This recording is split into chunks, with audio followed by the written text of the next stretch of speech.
ఇప్పుడు మనం 2024వ సంవత్సరం మే నెల 1వ తేదీ నుంచి 31వ తేదీ వరకు ద్వాదశ రాశుల్లో 8వ రాశి వృశ్చిక రాశి వారి జ్యోతిష్యం భూత భవిష్యత్తు వర్ధమానం ఎలా ఉందో మన జానకిరామ్ని అడిగి చూద్దామండి. జానకిరామ్ వృశ్చిక రాశి వారి జాతకం ప్రయత్న యోగం బలం చదువు విద్య ఉద్యోగం వ్యాపారం కార్యం యోగం ఎలా ఉంది, కుటుంబ యోగంలా ధనయోగంలా రాజకీయ యోగంలా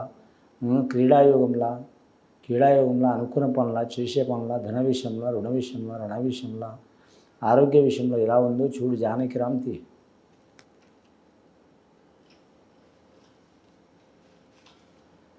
ఇక వృశ్చిక రాశి వారి జాతకానికి చెప్పాలంటే విష్ణు విశ్వ బ్రహ్మ వచ్చినండి.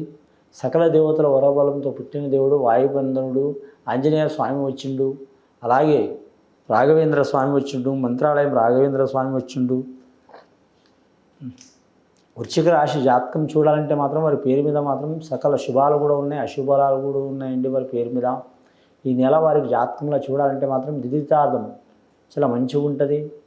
మరి జ్యోతిష్యంలో మాత్రం ప్రథమార్థం మాత్రం ఇబ్బంది ఉంటుంది, ద్వితీయార్థం మాత్రం చాలా మంచిగా ఉంటుందండి. అంటే మొదటి 15 రోజులు మాత్రం మరి జాతకంలో కొన్ని ఇబ్బందులు వచ్చే అవకాశాలు ఉన్నాయి. రెండవ 15 రోజులు శుభయోగాలు కలిసి వచ్చే అవకాశాలు ఉన్నాయి.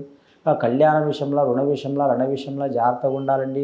చతుర్థ స్థానంలో శని ఉంది కాబట్టి తప్పకుండా వారి కుటుంబ తగాదాలు కానీ ఆరోగ్యంలో చిక్కులు కానీ నమ్మిన వారు మోసం చేయటం కానీ ఇలాంటి సంఘటనలు ఉంటాయి. అలాగే గురుబలం ఉంది కాబట్టి వీరికి రాజకీయ రంగంలో కలిసి వస్తుంది. గవర్నమెంట్ ఉద్యోగస్తుల్లో మంచి ఫలితం ఉంటుంది. కానీ మాత్రం పెద్ద పెద్ద అధికారులు పరిచయం అయ్యే అవకాశం ఉంది. చాలా కాలం నుంచి శత్రువులు ఉన్నవారు కూడా మిత్రులుగా మారే అవకాశం ఉంది. కుటుంబంలో సంతోషకరమైన వార్తలు వినే అవకాశం ఉంది. అలాగే మాత్రం మీరు జాతకంలో చూడాలంటే మాత్రం ఎన్నాళ్ళ నుంచో బాధలు పడుతున్న తిప్పలు చిక్కులు చికాకులు తొలగే అవకాశం ఉంటుంది. కానీ రాఘవేంద్ర స్వామి వచ్చిండు కాబట్టి గురువారం నియమం పాటించడం చాలా మంచిది. గురుబలం ఉంది కాబట్టి గురు రాఘవేంద్ర స్వామి వచ్చిండు కాబట్టి గురువారం నియమం పాటించడం మంచిది. అలాగే వీరి జాతకంలో ఆంజనేయ స్వామి వచ్చిండు. సంజీవిని పర్వతం ఎత్తుకొస్తున్న ఆంజనేయ స్వామి వచ్చిండు కాబట్టి వీరి జాతక బలానికి మాత్రం వైద్య రంగంలో ఉన్నవారికి కలిసి వచ్చే అవకాశం ఉంటుంది. అలాగే వీరి పేరు మీద చూడాలంటే ఆరోగ్య రంగంలో ఉన్నవారికి కలిసి వచ్చే అవకాశం ఉంటుంది. నిరుద్యోగులు శుభవార్తలు వినే అవకాశం ఉంటుంది. రాజకీయ రంగంలో ఉన్నవారికి ఉన్నత స్థాయిలో పదవి లభించే అవకాశం ఉంటుంది. అలాగే స్త్రీలకు మాత్రం చాలా వరకు అధిక ప్రాధాన్యత ఉంటుంది. అలాగే వివాహం కాని వారికి మాత్రం త్వరలో శుభవార్తలు వినే అవకాశం ఉంటుంది. వివాహం ఇష్ట ప్రకారం చేసుకోవాలనుకునే వరకు తప్పకుండా మంచి ఫలితాలు లభిస్తాయి. కానీ శీఘ్రమే కళ్యాణ ప్రాప్తి కొరకు మాత్రం వారు ఖచ్చితంగా మాత్రం వారి జాతకంలో చూడాలంటే సీతారాముల కళ్యాణం చేయటం కానీ ఏదైనా దేవాలయంలో పూజ చేయించడం కానీ అలాగే పార్వతీ పరమేశ్వరుల కళ్యాణం చేయించడం కానీ చాలా వరకు మంచిది. అలాగే వీరు జ్యోతిష బలంలో చూడాలంటే మాత్రం కన్యాకా పరమేశ్వరుని పూజ చేయించడం సువాసుని పూజ చేయించడం చాలా వరకు శుభయోగ బలం. అలాగే వీరి జాతక బలంలో చూడాలంటే మాత్రం నమ్మిన పని జయమయ్యే అవకాశం ఉంది. విద్యార్థులకు విద్య బలంలో కలిసి వచ్చే అవకాశం ఉంది. తల్లిదండ్రుల పేరు నిలబెట్టే అవకాశం ఉంది. మాతృదేవోభవ పితృదేవోభవ ఆచార్య దేవోభవ అన్నారు. ఇంకా 4వ దేవోభవ అంటే అతిథి దేవోభవ.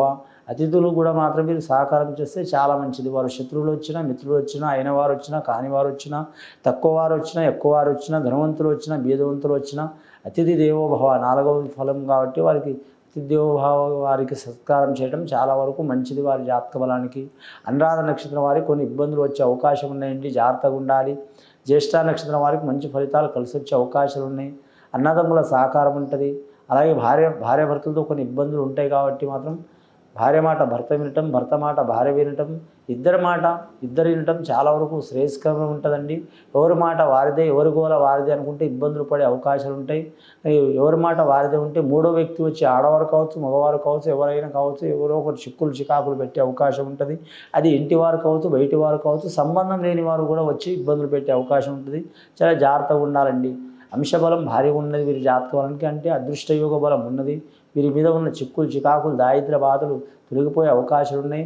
ఖచ్చితంగా గురు రాఘవేంద్ర స్వామి పూజ చేయటం, షిరిడి సాయిబాబా సందర్శనం చేయటం, గురువారం నియమం పాటించడం, ఆంజనేయ స్వామి ఆరాధన చేయటం చాలా వరకు మంచిది. శనివారం కూడా నియమం పాటించడం మంచిది. ఇది విని చూసి ఆచరించే వారికి వృశ్చిక రాశి వారికి సకల శుభాలు కలుగుతాయండి. ఆ శంకరుడు దేవలన శుభం భూయత్.